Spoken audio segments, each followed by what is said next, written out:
Hello everyone, I hope आप सभी लोग बहुत अच्छे होंगे और उतनी ही अच्छे तरीकों से आप लोग का पढ़ाई भी चल रहा होगा, स्टार्ट हो गया होगा। तो इस वीडियो में हम लोग देखने वाले हैं क्लास 11 फिजिक्स की चैप्टर नंबर 2 को। ठीक है, मापन और मात्रक, ये होने वाला है आज के हमारे चैप्टर की टाइटल। तो आप लोग को कंप्लीट वीडियो को अंत तक देखना है ताकि बहुत अच्छे से आप लोग समझ पाओ और इस वीडियो के बाद से आपकी जो तैयारी है चैप्टर नंबर 2 की अच्छे से हो पाए, है ना।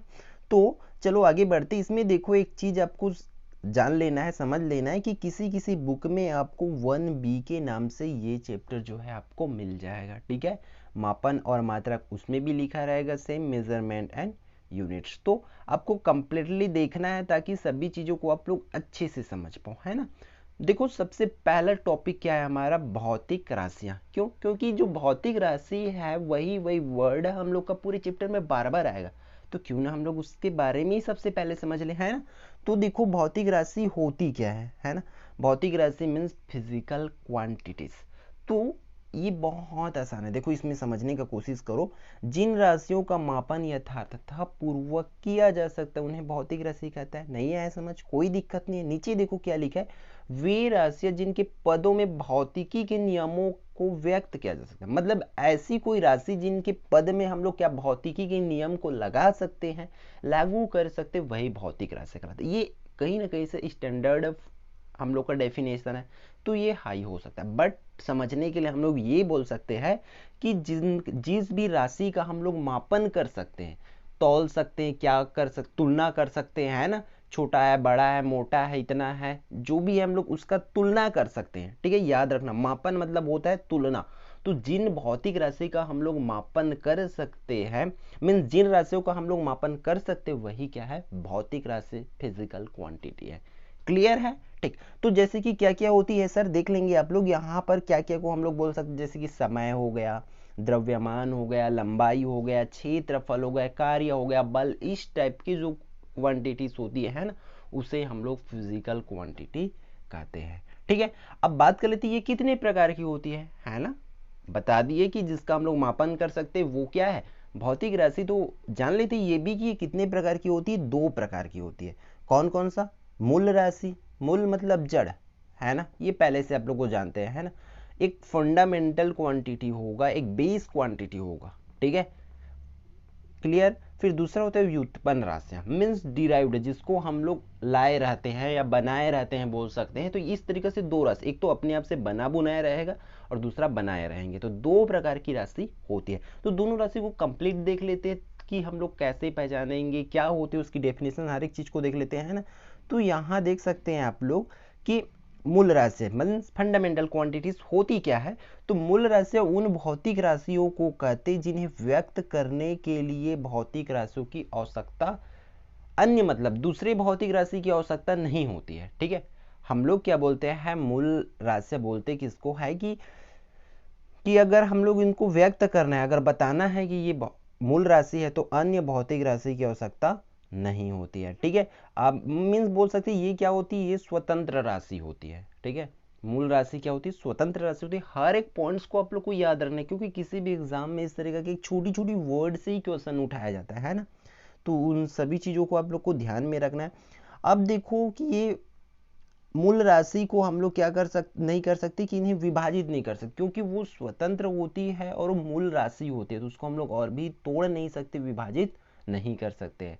ठीक है, बहुत सी बात मैं बोल चुका हूँ, उनको याद रखना क्या कि ये क्या होती है, स्वतंत्र राशि होती है, हम लोग इसको विभाजित नहीं कर सकते। ठीक है, इसको याद रखेंगे। अब देखो कि क्या क्या मूल राशि है। तो ये यहाँ पर आप लोग देख पा रहे होंगे कि लंबाई हो गया, द्रव्यमान हो गया, समय, ताप, ज्योति तीव्रता, विद्युत धारा और पदार्थ की मात्रा, ये मूल राशियां कहलाती, इतनी ही है। इसके आगे आप लोग को कुछ भी मूल राशियां नहीं मिलेगा। अगर मिलेगा तो वो मूल राशियां नहीं है, वो क्या है, व्युत्पन्न राशियां हो जाएगी।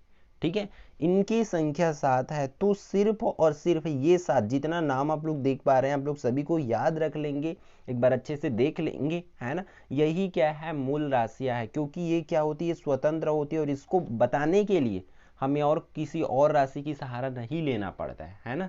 इसलिए ये क्या है, मूल राशियां हैं। ये अपने आप में पूर्ण है, जैसे लंबाई बोल दिया तो अपने आप में वो क्या है, पूर्ण है। उसको बताने के लिए, समझाने के लिए किसी और चीज़ों का हेल्प हम लोग को नहीं लेना पड़ता है ना।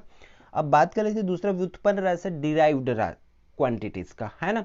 तो ये जाहिर सी बात है, डिराइव्ड है मतलब क्या होगा, इसको हम लोग डिराइव्ड करेंगे, बनाएंगे, है ना, किसी न किसी की सहायता से। तो देखो, जो राशियां मूल राशियों से, मतलब जिस राशि को हम लोग मूल राशि से बनाते हैं, उत्पन्न करते हैं, उन्हें ही क्या कहते हैं, व्युत्पन्न राशियां कहते हैं। ठीक है, अब देखो कैसे होता है भाई, उदाहरण दिया हुआ है यहाँ पर। पहला उदाहरण देखो, समझो। क्षेत्रफल का हमको देखना है कि ये कौन सी राशि, तो समझो इसमें क्षेत्रफल का परिभाषा क्या होता है, उसका सूत्र क्या होता है, लंबाई गुणित चौड़ाई। इस तरीके से हम लोग लिख लिए, है ना। अब देखो, लंबाई को हम लोग किससे नापेंगे, लंबाई वाले स्केल से ही नाप लेंगे, है ना। चौड़ाई भी तो एक्चुअल में लंबाई ही होती है ना, इसलिए उसको हम लोग लंबाई गुणित लंबाई लिख लिए। फिर यहाँ पर लंबाई का वर्ग हो गया। अब देखो भाई, यहाँ पर लंबाई का तो वर्ग हो गया, लेकिन लंबाई क्या है, वो तो मूल राशि है ना। तो मूल राशि का हम लोग यूज कर रहे हैं ना क्षेत्रफल को बताने के लिए, तो वो क्षेत्रफल क्या है, डिराइव्ड राशि है। क्लियर, ठीक। आगे देखते हैं इसमें हम लोग। देखो दूसरा उदाहरण के बारे में बात करें तो चाल के बारे में। दूरी बटा समय होता है, और दूरी को नापेंगे किस, दूरी मतलब वो तो लंबाई हो जाएगा ना, तो लंबाई बटा समय। तो यहाँ कहीं ना कहीं लंबाई आ गया इसमें, इसको बताने के लिए, है ना। वो 7 जो है मूल राशि, उनमें से ही आ गया ना एक, इसलिए ये भी क्या है, एक डिराइव्ड क्वांटिटी है, एक व्युत्पन्न राशियां है। क्लियर है। तो इसी प्रकार आप लोग का बहुत सारा होता है, आयतन हो गया, घनत्व हो गया, बल हो गया, ठीक है, त्वरण हो गया, ये सभी चीज जो कार्य हो गया, है ना। इस प्रकार बहुत सारा ऐसा चीज है जो क्या है, व्युत्पन्न राशियां है। अब बात कर लेते हैं इनकी संख्या का, है ना। तो आपको बता दूं कि इनकी संख्या क्या होती है, अनगिनत होती है। हम लोग बोल नहीं सकते कि इनकी संख्या 10 होती है, 20 होती है, 100 होती है, 1000 होती है, इतना नहीं कह सकते। ठीक है, ये 7 क्वांटिटी के छोड़ जितने भी है ना, ये 7 क्वांटिटी के छोड़ जितने भी आप लोग के पास है, वो सभी के सभी क्या है, व्युत्पन्न राशियां है, डिराइव्ड क्वांटिटीज है। ठीक है, जिनकी संख्या अनगिनत है, हम लोग बता नहीं सकते कि कितनी है। ठीक है, आगे देखो, इसकी मापन की आवश्यकता क्यों पड़े, वे नीड फॉर मेजरमेंट, है ना, इसकी जरूरत क्यों पड़ा। तो उससे पहले एक चीज को समझ लेते हैं कि मापन बोलते किसको है, कि ये होता क्या, फिर तो समझेंगे ना कि उसकी जरूरत क्यों पड़ा करके। तो देखो, मापन का मतलब होता है क्या, सीधी सीधी बात में मैं बोलूंगा, आप लोग ध्यान से सुनेंगे, कि किसी भौतिक राशि के मापन करता है, उसका संदर्भ मानक मीन्स स्टैंडर्ड रेफरेंस से तुलना करना। ये सब चीज मत याद रखो, मैं एक चीज सीधी बात पहले ही बता चुका हूं कि मापन मतलब तुलना करना, है ना। जैसे कि आप लोग को बोलेंगे कि इस चीज को मापने के लिए एक छोटी सी एकदम लोकल वर्ड्स में बोलो, आपको बोलेंगे किसी भी 1 केजी एप्पल तौलने के लिए, है ना, मापने के लिए, तो 1 केजी मतलब वो किसी न किसी से रेफरेंस ले करके आप लोग उसको तौल रहे, कंपेयर कर रहे ना, कि ये 1 केजी है, ये 2 केजी है, ये 3 केजी है करके, है ना। इसी तरीके से इसको मापन का मतलब होता है सिर्फ और सिर्फ आसान भाषा में तुलना करना, है ना। तो किसी भौतिक राशियों का तुलना करना ही क्या कहलाता है, मापन कहलाता है। क्लियर है। अब देखो यहाँ पर आवश्यकता क्यों पड़ा, है ना, नीड उसका देख लेते हैं कि हम लोग को क्यों मापन की आवश्यकता पड़ा। क्या हम लोग बिना मापन के रह सकते थे इस दुनिया में, है ना। तो देखो यहाँ पर दो आपके लिए क्या डायग्राम दिया हुआ है ना, इन दोनों को समझो कि इसमें हो क्या रहा है।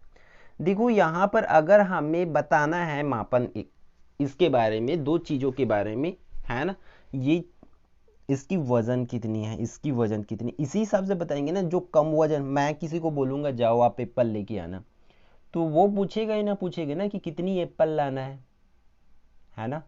कोई ना कोई तो बोलेगी ना 1 केजी 2 केजी, इतना तो बोलेंगे। ऐसा नहीं कि बोल दिया तो वो अपने मन से कभी कुछ और कभी कुछ और, ऐसा होते रहता, बहुत ज़्यादा कॉम्प्लेक्स हो जाता, एकदम प्रॉब्लम्स हो जाती। इसलिए हमें कहीं ना कहीं से तुलना करने के लिए क्या की जरूरत पड़ती है, मापन की आवश्यकता होती है। चीज़ों को सही से डिराइव्ड करने के लिए, सही से व्यक्त करने के लिए हम लोग को मापन की आवश्यकता होती है। देखो, है ना, यहाँ पर माप रहा है तभी तो पता चल रहा है कि नहीं कौन ज़्यादा है कौन कम है, कंपेयर कर रहे हैं। ठीक है, अब इसको शब्दों में समझ लेते हैं कि एक्चुअल में मापन की आवश्यकता क्यों पड़े, है ना। तो यहाँ पर देखो, प्रकृति में घटित हो रहे विभिन्न घटनाओं की व्याख्या तथा उनके सूत्र या समीकरण की स्थापना के लिए मापन की सहायता से दी जाती है। मतलब जाहिर सी बात है, जो मैं बोला पहले ही वही चीज है ना। तो जितना भी घटना हो रहा है उसको व्याख्या करने के लिए, परिभाषित करने के लिए, हाँ भाई ये ऐसा इसलिए हो रहा है, इतनी हो रहा है ना। और उनके सूत्र के लिए, उनके समीकरण के लिए किसकी आवश्यकता होती, मापन की आवश्यकता होती है। जैसे लिफ्ट के ऊपर नीचे जाने से मनुष्य की भार में कमी या अधिकता के लिए सूत्र स्थापित करने के लिए पहले अध्ययन करना पड़ता है ना, कि कब कितना वजन होगा, कैसे होगा, क्या समीकरण लगेगा, सभी चीजों को हम लोग को देखना पड़ता है। इसलिए पूरी तरीके से आपको मापन की आवश्यकता पड़ेगा ही पड़ेगा। क्लियर। अब देखो मेन चीज है हाईलाइटेड स्टार मार्क, आप लोग इसे याद रखना इसमें, कि मापन की आवश्यकताओं के संबंध में लॉर्ड केल्विन, जो हम लोग का वैज्ञानिक है लॉर्ड केल्विन जी, उन्होंने क्या बोला है इस चीज को समझो, है ना। मापन से संबंधित ही है, इसलिए आपको मैं बताना जरूरी समझा। देखो जब आप जो बोल रहे हैं उसे माप सकते हैं, है ना, तथा अंकों में व्यक्त कर सकते हैं, तथा उसके बारे में आप कुछ जानते हैं। मतलब हम लोग अगर किसी चीज के बारे में बोल रहे हैं, है ना, मैं किसी चीज के बारे में बोल रहा हूं, तो मैं उसको क्या कर सकता हूं, माप सकता हूं, है ना। अब मापने के बाद उसको मैं अंकों में व्यक्त कर सकता हूं कि ये 1 मीटर लंबा है, 2 मीटर लंबा है, 3 मीटर लंबा है करके। इसका मतलब ये है कि अगर मैं उसको माप लिया और उसको अंकों में व्यक्त कर लिया, ठीक है, अंकों में भी व्यक्त कर लिया, तो वो उसके बारे में मैं कुछ जानता हूं, ये बोलने का मतलब है। लेकिन अगर मैं उसको माप नहीं सकता, ठीक है, यहाँ पर लिखा है माप, लिखा है, सॉरी वहां पर सुधार लेना, माप है ना। अगर मैं उसको माप नहीं सकता तथा अंकों में भी व्यक्त नहीं कर सकता, इसका मतलब है कि मैं उसके बारे में कुछ नहीं जानता, मेरे पास उसकी सही जानकारी नहीं है। स्पष्ट कहना है कि अगर हम लोग किसी चीज को माप सकते हैं मतलब उसके बारे में जानते हैं, अगर नहीं माप सकते मतलब उसके बारे में हम लोग कुछ भी नहीं जानते हैं। ये सीधी बात है। इसलिए मापने के बाद, माप लिए मतलब किसी चीज को, मतलब हम लोग उसके बारे में जानते हैं, अगर हम लोग नहीं माप सकते मतलब उसके बारे में कुछ नहीं जानते हैं। ठीक है, ये कौन का है, लॉर्ड केल्विन का कथन है। क्लियर। ठीक, आगे देखते हैं कि मापन के मात्रक, नया चीज आ गया भाई, समझेंगे पूरा जो आप लोग का चैप्टर है इसी मापन, मात्रक, क्वांटिटी, इसी के पे जाने वाला है। इन चीजों को समझो, आप लोग वर्ड्स को समझो, है ना। और एक बात और, यदि आप लोग को पीडीएफ डाउनलोड करना है, इसकी नोट तो आपको बनानी ही पड़ेगी, है ना। आप क्लास 11 12 किसी के भी हो, आपको तो ये पढ़ना ही पड़ेगा, है ना। तो आप लोग क्या कर सकते हैं, टेलीग्राम ज्वाइन कर सकते हैं हमारे, वहां पर टेलीग्राम पर आप लोग सर्च करेंगे एकलव्य आरपीएस, फिर आ जाएगा, ठीक है। एकलव्य आरपीएस लिखेंगे, यहाँ पर लिखा हुआ है, देख पा रहे होंगे आप लोग, है ना। एकलव्य आरपीएस लिखेंगे, फिर वहाँ आप लोग को मिल जाएगा सभी का PDF, day by day upload, जैसी वीडियो आती है फिर पीडीएफ कुछ घंटों के बाद आपको वहाँ से मिल जाएगी। ठीक है, तो देखो समझ लेते हैं कि मात्रक होती क्या है, मात्रक बोलते किसको, है ना। किसी भौतिक राशि के मापन के लिए प्रयुक्त मानक को, ठीक है। अगर हम लोग किसी भौतिक राशि मतलब फिजिकल क्वांटिटी का मापन करेंगे, मापेंगे उसको, है ना, मेजरमेंट करेंगे, तब उसको मान, तो प्रयुक्त मतलब मापन के लिए हम लोग कोई ना कोई क्या यूज करेंगे, मानक यूज करेंगे। एक शब्द याद रखना यहाँ पर, मानक। भौतिक राशि के मापन के लिए क्या यूज करते हैं, मानक जो यूज करते हैं, है ना। तो उसी मानक को ही भौतिक राशि का मात्रक कहते हैं। जैसे कि देखो मानक का रूप में क्या क्या आ जाएगा, जैसे कि अगर मुझे लंबाई नापना हो, है ना, लंबाई नापूंगा तो मैं किस में नापूंगा, एक रेफरेंस लेना पड़ेगा मुझे, सेंटीमीटर में नापूं या मीटर में नापूं, इस तरीके से कोई ना कोई मात्रक लेना पड़ेगा ना, तो वही मानक है। अगर मुझे शक्कर को नापना है, शुगर को नापना है ना, तो मैं क्या करूंगा, केजी का यूज करूंगा, ग्राम का यूज करूंगा, है ना, किलोग्राम या ग्राम का यूज करूंगा। तो इस तरीका से क्या हो जाएगा, यही सब क्या होगा, जो मीटर हो गया, लंबाई उसमें केजी हो गया, है ना। समय को मुझे नापना है कि कितना समय उसे पढ़ा रहा हूं, तो आपको बताना पड़ेगा 1 घंटे 2 घंटे, तो जो वहां पर घंटे यूज हो रहा है, आवर यूज हो रहा है, वो क्या है, मानक है। तो समझो यहाँ पर कि किसी भौतिक राशि के मापन के लिए, हम लोग किसी भौतिक राशि को मापने के लिए अगर जो भी मानक यूज करते हैं, ठीक है, 3 चीज याद रखना, भौतिक राशि के मापन के लिए मानक यूज करते हैं, वो क्या कहलाती है, भौतिक राशि की मात्रक कहलाती है। ठीक है, अब बात कर लेते हैं ये एक चीज के बारे में कि किसी भौतिक राशि के परिणाम को व्यक्त करने के लिए दो बातों, अब कोई भौतिक राशि उसके परिणाम को व्यक्त करने के लिए हम लोग को 2 चीजों का सिर्फ ध्यान रखना पड़ता है। वो क्या है, उस भौतिक राशि का मात्रक, कि उस भौतिक राशि का मात्रक क्या होगा। जैसे कि मैं लंबाई को नापने के लिए उसका मात्रक क्या ले सकता हूँ, मीटर ले सकता हूँ, है ना। तो मीटर, चलो मात्रक को ध्यान में रख लिया। अब उसकी संख्या अंक या संख्यात्मक मान को ध्यान में रखना पड़ेगा। दो चीज, मात्रक और संख्यात्मक मान, ये दोनों चीज। मतलब कि वो संख्यात्मक मान क्यों भाई, कि वो मात्रक फिर कितनी बार है, ये चीजें भी तो हमें याद रखनी पड़ेगी ना। जैसे कि मान के चलो मैं 5 मीटर दौड़ा बोल रहा हूं, है ना, 5 मीटर, तो ये 5 क्या है, संख्यात्मक मान, और ये मीटर क्या है, मात्रक। तो इन दोनों चीजों को बस हमें ध्यान रखता है परफेक्ट किसी के परिणाम बताने के लिए, है ना। जैसे कि 5 kg बोल रहा हूं, है ना, 5 kg, तो यहाँ पर भी किसी चीज को स्पष्ट मैं बोल दिया कि वो 5 किलोग्राम है ना। इस तरीके से आप लोग को सभी चीजों को याद रखना पड़ेगा। क्लियर है। ठीक, आगे इसमें देखो हाईलाइटेड पॉइंट लिखा हुआ है कि किसी भौतिक राशि का परिणाम उसके संख्यात्मक और मात्रक के गुणनफल के बराबर होता है। तो ये छोटी छोटी चीजें जरूर है, बट आपके लिए स्टार्टिंग में इन सभी चीजों को याद रखनी पड़ेगी। ठीक है, इन चीजों को आप लोग को पढ़ते रहना है ताकि हमेशा आप लोग याद रख सको, और कोई भी कॉम्पिटिटिव एग्जाम होता है देन आप लोग अच्छे से इसमें नंबर स्कोर कर सकते हैं। ठीक है, क्योंकि इन वर्डों से ही आपका जो एग्जाम में क्वेश्चंस आते हैं। ठीक है, इसको अगर समझ आ रहा होगा, देखो किसी भौतिक राशि का परिणाम, कोई भौतिक राशि का परिणाम है ना, तो उसका संख्यात्मक और मात्रक की क्या होते हैं, गुणनफल होते हैं। अब बीच जस्ट बता रहा, जैसे कि मान के चलो 100 मीटर मैं बोला, है ना, तो ये मीटर देखो, ये संख्यात्मक मान हो गया और ये मीटर मात्रक हो गया, तो दोनों आपस में गुणनफल है ना। अगर किसी का मैं परिणाम बता रहा हूँ कि वह बच्चा 100 मीटर दौड़ा, तो ये परिणाम जो क्या हो रहा है, 100 मीटर हो रहा है, तो वो दोनों आपस में क्या होती है, गुणनफल होते हो। तो आप लोग देख पा रहे हैं, है ना, इस तरीके से होती है। आगे देखते हैं कि मात्रकों की विशेषताएं क्या होती है या क्या होनी चाहिए मात्रकों की विशेषताएं। तो देखो इसमें कैरेक्टरिस्टिक्स देखते हैं इसका, कि किसी मात्रक में निम्न विशेषताएं होनी चाहिए। कौन कौन सा भी देख लेते, वह सुपरिभाषित हो, सॉरी यहाँ पर देखो मिस्टेक लिखा हुआ है टाइप करने में, वह सुपरिभाषित हो, मतलब वो ऐसा नहीं है कि कभी कुछ और बताता है कभी कुछ और बताता है। मैं बोल दिया 5 मीटर, तो वो यहाँ भी वो 5 मीटर की लंबाई हो और मैं उसको कहीं और भी जाके नापूं, उसको मेजरमेंट करूं, तब भी वो 5 मीटर की हो। तो इस तरीके से वो क्या होनी चाहिए, सुपरिभाषित होनी चाहिए। क्लियर।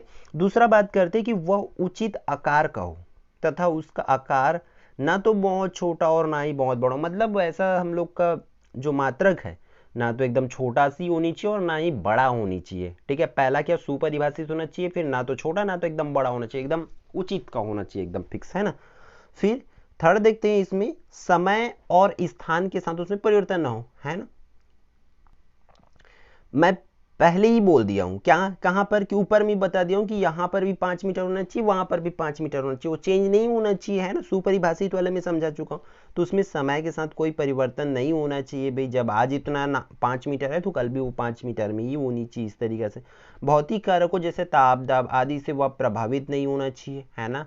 ऐसा है कि मात्रक ही परिभाषित हो जाए, प्रभावित हो गया फिर तो दिक्कत हो जाएगा, है ना। वह सर्वमान्य हो, मतलब उसको सभी लोग माने, है ना, उस मात्रक को। वह सभी स्थानों पर आसानी से क्या हो, पुनरुत्पादित करने योग्य हो, मतलब सभी जगह अप्लाई करने के योग्य होनी चाहिए। ठीक है, आगे देखते हैं मात्रक के प्रकार, टाइप्स ऑफ यूनिट की। ये मात्रक होती कितने प्रकार की, है ना। हम लोग मात्रक की विशेषताएं, मात्रक समझे, मात्रक की विशेषताएं समझ लिए, फिर मात्रक के प्रकार भी तो होंगे ना, कि मात्रक कितने प्रकार के होते हैं। तो यहाँ पर देख पा रहे होंगे आप लोग, मात्रक मुख्यतः 2 प्रकार के होते हैं। ठीक है, मूल मात्रक और व्युत्पन्न मात्रक। एकदम इजी सा है, मूल मात्रक बोल देने से यहाँ पर समझ आ रहा है। मतलब यहाँ पर नीचे में देखो, वास्तव में मूल राशियों के मात्रक को ही, मात्रकों को ही क्या कहते हैं, मूल मात्रक कहते हैं। मतलब जो मूल राशि के मात्रक होगा उसको मूल मात्रक कहेंगे, और वो व्युत्पन्न राशि, डिराइव्ड क्वांटिटीज के मात्रक होंगे, उसको हम लोग व्युत्पन्न राशि, व्युत्पन्न मात्रक कहेंगे। ठीक है, तो इस चीजों को आप लोग को याद रखना है। अब इसकी संख्या 7 होगी, है ना, तो उन सभी चीजों को आप लोग में ध्यान में रखना है। ठीक, आगे देखते हैं इसी में कि क्या होती है व्युत्पन्न मात्रक। ये बीच आपको बता दिया, है ना, जो व्युत्पन्न राशियों की मात्रक है उसी को व्युत्पन्न मात्रक कहते हैं। ठीक, अब देखो मेन चीज इसमें मूल मात्रक और व्युत्पन्न मात्रक में अंतर क्या है, इन चीजों को समझ लेते हैं भाई, क्योंकि ये हमारे लिए बहुत जरूरी है। दोनों को पढ़ रहे हैं तो दोनों में क्या अंतर है, इन चीजों को समझना हमारे लिए बहुत जरूरी है। देखो पहला पॉइंट क्या है, मूल राशियों के मात्रक को मूल मात्रक कहते हैं, उसी तरह व्युत्पन्न राशियों के मात्रक को व्युत्पन्न मात्रक कहते हैं। ठीक, दूसरा क्या बोल रहा है कि मूल मात्रक जो होती है एक दूसरे से पूर्णतः स्वतंत्र होते हैं, मतलब उनको किसी से कोई लेना देना नहीं, तो वो अपने आप में पूर्ण रूप से परिभाषित होता है। ठीक है, कौन, मूल मात्रक। बट यहाँ पर एक चीज और है, इसको याद रखना कि ये इसको पर निर्भर रहते, मतलब स्वतंत्र नहीं रहते। ये स्वतंत्र है लेकिन ये स्वतंत्र नहीं होती है। क्लियर? मतलब उसको परिभाषित करने के लिए हम लोग को किसकी जरूरत पड़ती है? मूल राशियों की जरूरत लेना पड़ता है, उनका हेल्प लेना पड़ता है। आओ भाई मुझे बताओ कि क्या करना है करके, है ना। तीसरा चीजें, इनको अन्य मात्रकों में परिवर्तित नहीं किया जा सकता। ठीक है, अन्य मात्रकों में परिवर्तित नहीं किया जा सकता, लेकिन इसको अन्य मात्रा में परिवर्तित किया जा सकता है। 3 पॉइंट हो गया। तीनों पॉइंट को आप लोग को अच्छे से याद में रखना है, समझ के करना है भाई, है ना। आगे इसमें और देखते हैं चौथा और पांचवा पॉइंट की क्या बोल रहा है कि मूल मात्रकों की मानकों की परिभाषा दी जा सकती है। मतलब जो मूल मात्रक होती है, मूल मात्रकों की मानक जो होगा, है ना, स्टैंडर्ड्स, उसकी परिभाषा दे सकती है। जैसे कि मीटर की परिभाषाएं हो सकती है। ठीक है, अगर बात कर ले समय, मतलब सेकेंड की परिभाषा हो सकता है। तो इस तरीके से सभी को परिभाषित किया जा सकता है, लेकिन इसमें नहीं किया जा सकता है। ठीक है, इसकी संख्या 7 है। ठीक है, मूल मात्रक जो होती है उनकी संख्या 7 है, बट इनकी संख्या बहुत ज्यादा है, मतलब हम लोग नहीं बता सकते कि कितनी है करके। ठीक है, तो इस वीडियो में बस इतना है। ठीक है, हम लोग आगे आने वाले वीडियो में इसके आगे की देखेंगे कि क्या क्या चीज़ें हम लोग को पढ़ने को मिलेगा। तो यदि आपके लिए यूजफुल रहा होगा तो अपने दोस्तों के साथ शेयर जरूर करेंगे। ठीक है, क्योंकि बहुत मेहनत से आपके लिए ये सब चीज़ किया जा रहा है, तो आप लोग भी अपना सपोर्ट बनाए रखें। और यदि आपके लिए यूजफुल लग रही है तो चैनल को सब्सक्राइब करके रखें, ताकि इसी तरीके से रेगुलर जो वीडियो आपको प्रोवाइड किया जा सके। ठीक है, तो मिलते हैं नेक्स्ट।